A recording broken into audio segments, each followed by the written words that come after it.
All right, it's a story we first brought to you a week ago. You got this California high school teacher now suspended going on an anti-military rant about the quality of the education of those who serve. And it even enraged White House Chief of Staff General John Kelly yesterday.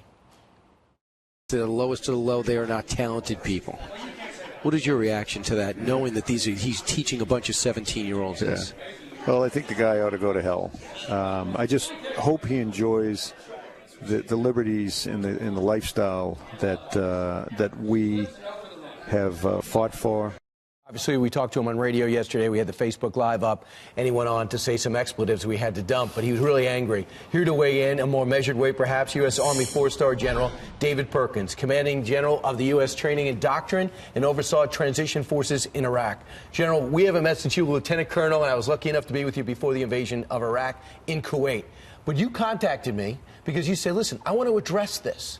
This is your gig. You're in charge of telling those 17-year-olds the Army and the military is an option. What's your reaction?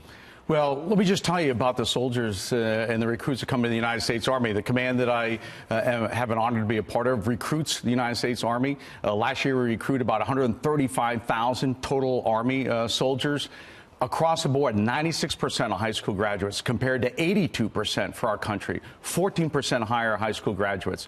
Of those, about 10,000 are already college graduates. And when they came in the Army, we spent over $160 million in tuition assistance, and another 7,000 got a college education. So they're extremely highly educated.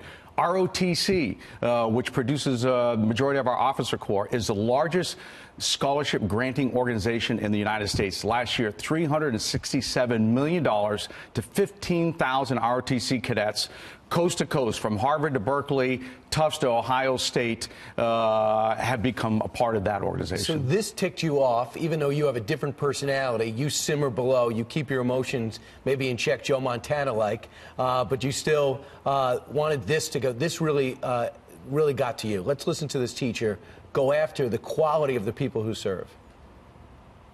Think about the people who you know are over there. Your freaking stupid Uncle Louie or whatever. They're dumb. They're not like high-level thinkers. They're not academic people. They're not intellectual people. They're the freaking lowest of our low. That's why I came when the president's office says we have the best military than the president's anybody. I was like, no, we don't. The data is in. We don't have a good military. We haven't been able to beat these guys wearing freaking robes and chanclas for 15 years. We haven't been able to beat anyone since World War II. The data's in?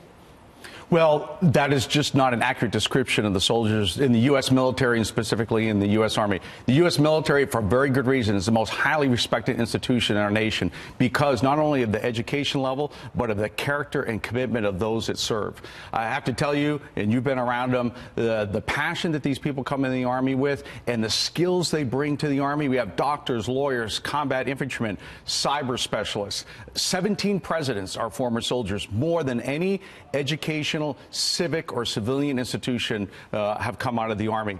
450 Olympic athletes, over 100 gold, silver, bronze medals. In fact, next week we will have 9 soldiers in the Winter Olympic Games. So next week we'll have soldiers in Korea earning bronze medals for athletic excellence and soldiers in Afghanistan earning bronze stars for valor. General, there's a danger, though, because you have cited all facts and you know the quality of people who serve, but you have a bunch of teachers who feel like that and feel free enough to blast you, the men and women who serve.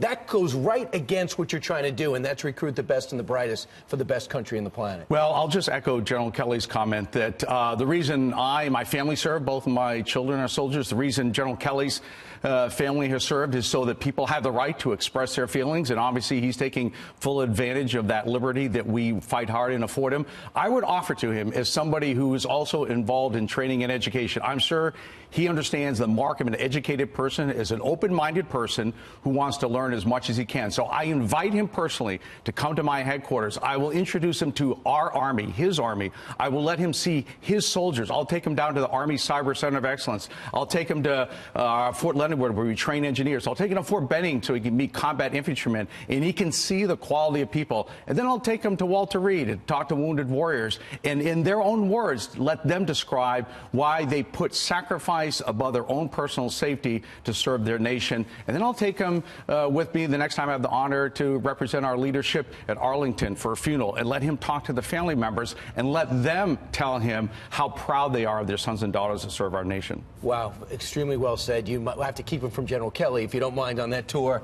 because I don't think he'll be as diplomatic. But great, very well said. First time we met, it was prior to your Thunder run, the legendary run the 3rd Infantry, 2nd Division took to take Baghdad.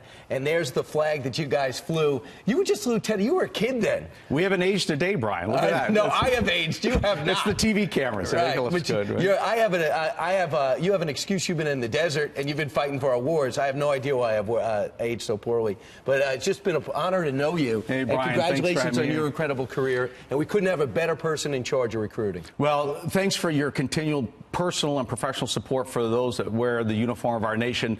They appreciate it, and I know you're very sincere about it, and it means a lot to them and our nation. I feel that way, but so does everyone in this building. Thanks so much. Thanks, I appreciate it. Great to be here.